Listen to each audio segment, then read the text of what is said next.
김경필의 오늘은 짠테크네일은 플렉스 제대로 혼쭐나며 배우는 재테크 기본기. 혼쭐 2단계 모음이 125페이지부터 읽습니다. 사회초년생 재테크 초보 아무따 60% 저축하기. 백화점 지하주차장에서 내리면 엘리베이터를 탈지 아니면 에스컬레이터를 탈지 망설일 때가 있다. 당연히 단시간에 빨리 올라가려면 엘리베이터를 타야 한다. 반면 층을 거쳐서 천천히 올라가려면 에스컬레이터가 더 적합하다. 저축률을 올리는 방안을 고민하는 것도 이와 비슷하다.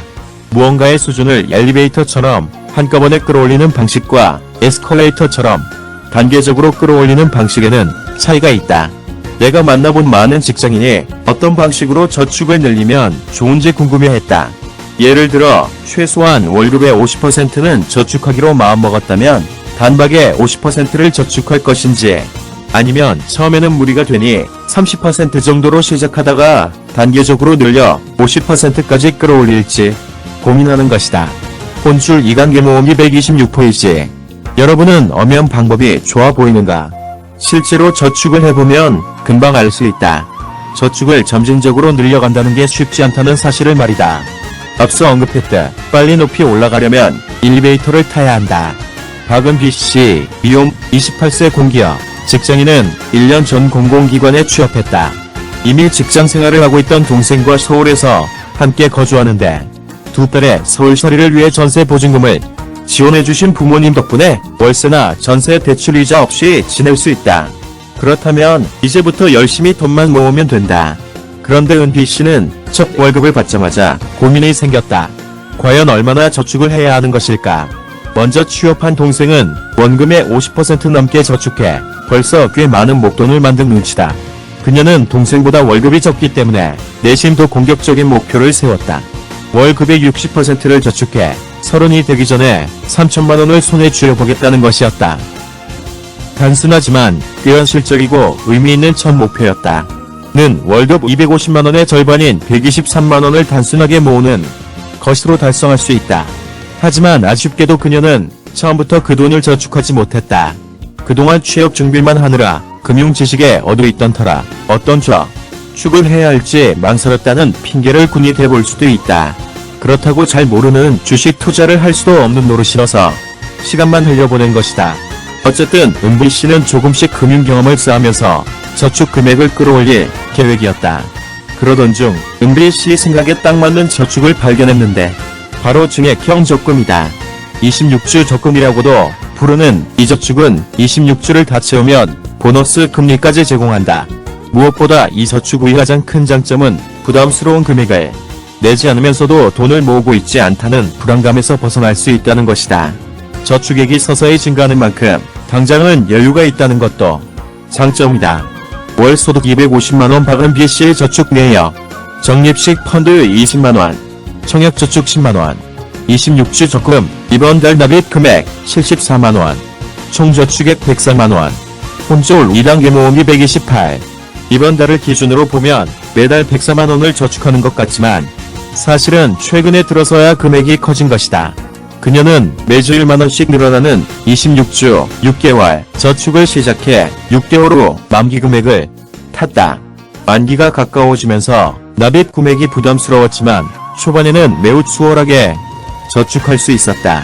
그래서인지 만기 후 정기적금이 아닌 두 번째 26주 적금을 납입하기 시작했다.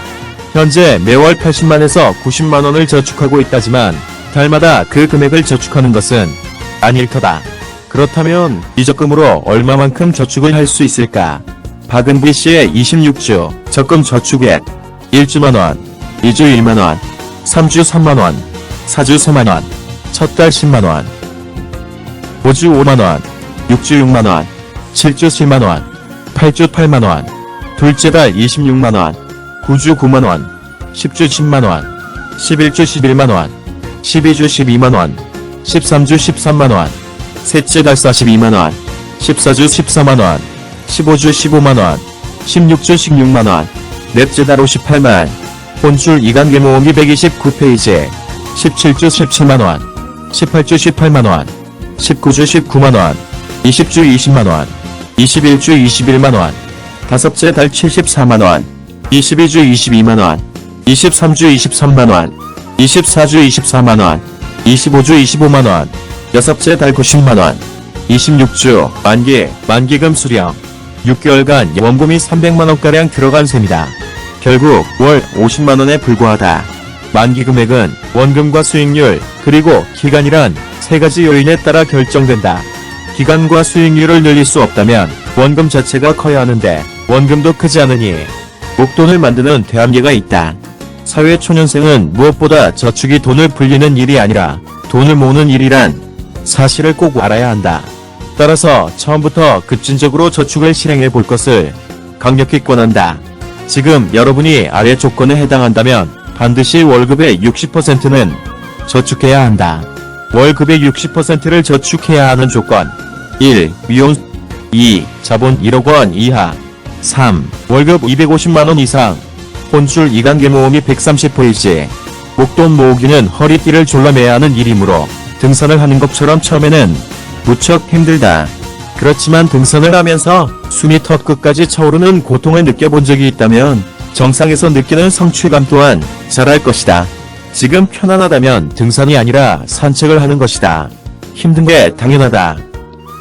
만일 부모님과 거주해 고정비를 절약할 수 있고 월 소득이 250만원 이상이라면 최소한 월급의 60%는 저축해야 한다. 물론 앞에서 언급한 대로 정기적금이 주가 되고 주식이나 편드는 거 들은 편이 좋다.